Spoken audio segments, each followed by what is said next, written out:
ان کے ساتھ ہم یہ مختلف پارٹنر ہیں، جیسے WHO ہے، یونیسیف ہے، جپائگو ہے. جپائگو کا رول ٹیکنیکل رول ہے.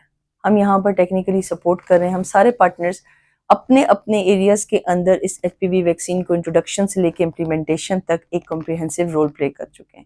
ہمارا رول یہاں پر ٹیکنیکلی ہے، کسی بھی گراؤنڈ کے اندر، چاہے وہ EPI ہو، چاہے وہ FDI ہو، جہاں جس گراؤنڈ پہ، چاہے ہم نے HR کی ٹیکنیکل سپورٹ ہے، ہم نے ڈاکیومنٹیشن کی ٹیکنیکل سپورٹ ہے، امپلیمنٹیشن اسٹریٹجی سے لے کے ہم نے اس کے اوپر ہم سپورٹ کریں گورنمنٹ کو. ہم کمپین کے بعد ایون روٹین امیونائزیشن کے لیے اندر بھی ٹیکنیکل پارٹنر کے طور پر اپنے آپ کو جو ہے وہ دیکھتے ہیں. سندھ کے اندر دیکھیں 4.1 ملین بچی ہیں. اب اس کے اندر ٹارگیٹ ہے کہ ہم نے 90% بچیوں کو اپروچ کرنا ہے، جو کہ 3.9 ملین بنتا ہے. تو یہ ہمارا ٹارگیٹ ہے، جو کہ ہم نے 50 سے لے کے 60,000 تک سکول ہیں، پورے سندھ کی ہم بات کر رہے ہیں. ٹھیک ہے، جو پلاننگ جو گورنمنٹ کی ہے، جس کے ساتھ ہم چل رہے ہیں. جیسے کہ بتایا گیا ہے، گورنمنٹ نے یہ شیئر کیے ڈاٹا کہ 3,611 ٹیمز جو ہیں وہ بن گئی ہیں، ٹرین ہوئی ہیں، کیونکہ اوورآل یونین کونسل جو ہے وہ ہمارے پاس جو ہے وہ 1,109 ہے جو سندھ کی موجود ہے، 30 ڈسٹرکٹس. تو اس لحاظ سے یہ پلاننگ کی گئی ہے، اور سندھ کے اندر یہ بغیر کسی تفریق کے دہی ہے یا رورل ایریا ہے یا اربن ایریا ہے، ہم یہ ایک ہی گو میں یونیفارمٹی کے ساتھ سیم دنوں میں ہر جگہ پر یہ مہم چلائیں گے. ڈیٹا کلیکشن کے حوالے سے میں یہ بات کرنا چاہوں گی. ڈیٹا کلیکشن اگر آپ یہ کہنا چاہ رہی ہیں کہ بچوں کے پوائنٹ آف ویو سے آپ بات کریں، تو گورنمنٹ آف سندھ کا جو ایک بڑا یونیک انیشیٹو ہے اس میں، جو میں چاہوں گی کہ جو باقی پروونس، اس میں رجسٹری ہے. ہم ایک ٹرم یوز کر رہے ہیں جس کو ہم CR کہہ رہے ہیں. ٹھیک ہے، یہ ڈاکٹر آپ کی منسٹر صاحبہ کاظرہ پولیجو کا ایک بہت ہی ڈسٹنکٹیو جو ہے وہ انیشیٹو ہے، جو کہ صوبہ سندھ میں لیا گیا ہے، جس کے اندر ہم بچوں کی رجسٹریشن کرنے لگے. تو اس رجسٹریشن کے ساتھ ایک تو ہمارے پاس ایکوریٹ نمبر آ جائے گا، بچیوں کے مس آؤٹ ہونے کے چانسز کم ہو جائیں گے، اور اس ایکوریٹ فگر کے ساتھ ہم جو ہے وہ آگے روٹین امیونائزیشن کے اندر بھی اس ڈاٹے کو یوز کر سکتے ہیں. تو اس کے علاوہ جو ہم اگر بات کریں کہ کینسر کے ڈاٹے کی اگر ریفرنس سے ہم بات کریں، تو سب سے بڑا المیہ ہی یہی ہے کہ کینسر موجود ہے، لیکن لوگ آتے نہیں ہیں، لوگوں کا ڈاٹا ریکارڈ نہیں ہوتا. لوگ تب آتے ہیں، کینسر کی دیکھیں 4 سٹیجز ہیں، اور اس کینسر کو کہا جاتا ہے خاموش کینسر. یعنی کہ یہ اگر 10 سے 15 سال بھی آپ کے اندر موجود رہے گا، ڈورمنٹ ہوگا، نہیں پتا ہوگا، اور موسٹلی کیسز میں یہ خود ہی اندر ڈیزالو ہو جاتا ہے.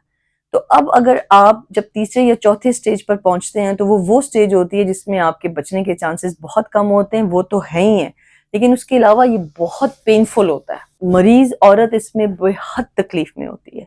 تو ہمارے لیے مسئلہ رپورٹنگ کا یہ ہوتا ہے کہ گاؤں وغیرہ میں کئی عورتیں ایسی مر جاتی ہیں، وہ ہاسپٹلس تک پہنچ بھی نہیں پاتی. تو یہ چیزیں کلیکٹ کرنا ہمارے لیے پھر پرابلم بن جاتی ہے. اس ویکسین کے ساتھ یہ ہوگا کہ ہم اس سٹیجز تک اپنی عورتوں کو، اپنی ماں بہنوں کو جانے نہیں دیتے، اور ہم پہلے ہی چاہتے ہیں کہ ہم ان کی زندگی اور موت کے بیچ میں جتنا ہم آ سکتے ہیں، جو ہم کوشش کر سکتے ہیں، باقی اللہ کی مرضی ہے کہ ہم ان کو محفوظ کر سکیں. دیکھیں گورنمنٹ کی بڑی کلیئر اسٹریٹجی ہے. 3 طریقوں سے ہم ایکسیس کر رہے ہیں. ہمارے فکس سینٹرز ہیں، ہمارے موبائل سینٹرز ہیں، اور ہمارے آؤٹ ریچ سینٹرز ہیں. فکس آپ کو موجود ہیں، جو ہماری ویکسینز جو ہوں گی وہ موجود گورنمنٹ کی، ہماری نہیں، گورنمنٹ کی ہیں، اور ہم گورنمنٹ کے ساتھ ہیں، ہم سب گورنمنٹ کے ساتھ ہیں. تو ہم جب بات ہماری کرتے ہیں تو ہم یہ بات کرتے ہیں کہ ہم سب اکٹھے کلیکٹیو ایفرٹ کے ساتھ چل رہے ہیں. تو گورنمنٹ کے فکس سینٹرز موجود ہیں. آؤٹ ریچ میں obviously وہ باہر جائیں گے، ٹیمیں بنی ہوئی ہیں. اور جب ہم بات یہ کرتے ہیں آؤٹ ریچ کے بعد کہ موبائل ہیں، تو موبائل آپ کی ٹیمیں وہاں جائیں گی جو ہارڈ ٹو ریچ ایریاز ہیں، جن کے اندر ایون آپ کے نائٹ سٹیز بھی آ سکتے ہیں. تو گورنمنٹ کی پلاننگ جو ہے وہ واقعی بہت شاندار ہے. بہت ایفرٹس ہیں اس کے اندر. ایک ایکسٹینسو قسم کی ٹریننگ کے کورسز چلے ہیں. HR جو ہے اس کو ہم نے ان کے لیے ٹریننگ مٹیریل پہلے ڈیولپ کیا ہے، ان کو بتایا ہے ڈویژنل لیول پہ. صوبہ سندھ کی ایک میں اور بہت تعریف کروں گی کہ صوبہ سندھ نے اپنے ڈویژنل لیول پہ جا کے علیحدہ علیحدہ، تاکہ اوپر صرف بیٹھ کے ایک جو ہے نا وہ ون ٹریننگ کے ساتھ ہم نہ جائیں، بلکہ ہم نیچے جا کے اپنے ہر ہیلتھ جو ہمارا پرووائڈر ہوگا اس تک ایک exact knowledge, accurate knowledge technical لوگوں کے ذریعے پہنچے، نہ کہ ہم اوپر کچھ لوگوں کو ٹرین کر کے کہیں کہ آپ جا کے نیچے ٹرین کریں. تو صوبہ سندھ کی اس لحاظ سے بھی بڑی لیڈ ہے کہ انہوں نے ڈویژنل لیول پہ جا کے ٹریننگز کروائی ہیں. گورنمنٹ نے، جپائگو نے، یونیسیف نے، WHO نے جا کے، تاکہ ہم نیچے لیول تک بھی اپنا جو ہمارا ہیلتھ فیسیلیٹیٹر جا رہا ہے، جو اسکل پرسن جا رہا ہے، وہ فلی اسکلڈ ہو. کیا واقعی ویکسین لگانے کے اس قسم کے کوئی بھی سائیڈ افیکٹ ہوتے ہیں کہ اگر چلے کوئی موٹیویٹ ہو گیا ویکسین لگا لی تو اب کہیں گے کہ یہ پرابلم ہو سکتی ہے، تو یہ پرابلم ہو سکتی ہے، تو بانجھ پن ہو سکتا ہے، بخار آ سکتا ہے، کوئی دوسری کمپلیکیشن ہو سکتی ہیں؟ بالکل نہیں مس، میں بڑا کلیئر. اب یہ ہیں بچوں کے حفاظتی ٹیکہ جات کے پروگرام کے اندر انٹروڈیوس ہونے لگی ہے. میں اگر اپنے بچے کو جب میں نے لگوایا جب وہ 2 سال تک اس میں تھے، نارملی کیا ہوتا ہے بچے کو ٹمپریچر ہو جائے گا، تھوڑا سا سائڈ پہ اریٹیشن ہوگی، ہم اس کو کہیں گے کوئی کولڈ وہ کر دیں، اس سے زیادہ کوئی سائیڈ افیکٹ نہیں. یہ اس چیز کے ساتھ ہر اس چیز کے ساتھ میتھ اور ٹیبو کر دیا جاتا ہے. اس کی علامات بھی مطلب سرویکل کینسر کا المیہ یہ ہے کہ سرویکل کینسر جیسے میں نے بار بار عرض کری ہوں کہ خاموش کینسر ہے. اس کے علامات اتنے جنرل ہیں کہ آپ کو بیک ایک ہوگی، آپ کا فٹیگ ہوگا، آپ تھکن محسوس کریں گے، آپ کا ویٹ لاس ہوگا.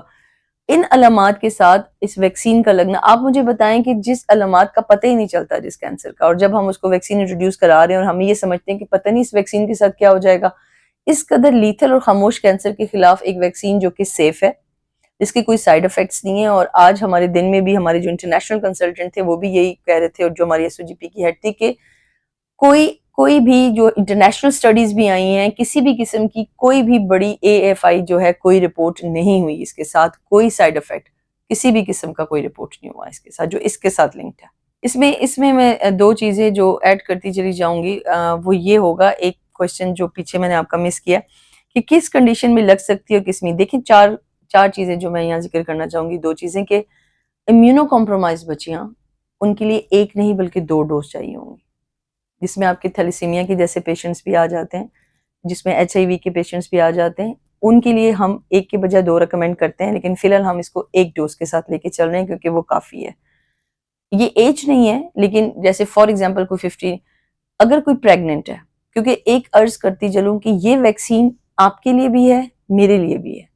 ہم یہ بچیوں کو لگا رہے ہیں، لیکن اگر آپ پرائیویٹ جانا چاہتے ہیں، میں اوور آل انفارمیشن جو پوری دنیا میں ہو رہی ہے وہ یہ ہو رہی ہے کہ یہ کوئی بھی خاتون جو 15 سے 45 ایئرس کی ایج کی ہے وہ یہ ویکسین لگوا سکتی ہے، لیکن وہ پھر پہلے اسکریننگ کرے گی. جیسے میں نے عرض کیا کہ یہ ایک خاموش ہے، ہو سکتا ہے ہمارے اندر آلریڈی اس کا وائرس ہو اور وہ ڈیزالو بھی ہو سکتا ہے. تو اس میں یہ کنڈیشن ہے کہ اگر کوئی پریگننٹ ہے تو پریگننسی میں نہیں، میں وہ کنڈیشنز بتا رہی ہوں کہ کس میں نہیں. And the fourth one thing is کہ اگر کوئی آلریڈی کسی کینسر تھراپی میں ہے تو اس کینسر کی ٹریٹمنٹ کے 6 مہینے کے بعد یہ ویکسین ریکمینڈڈ ہے.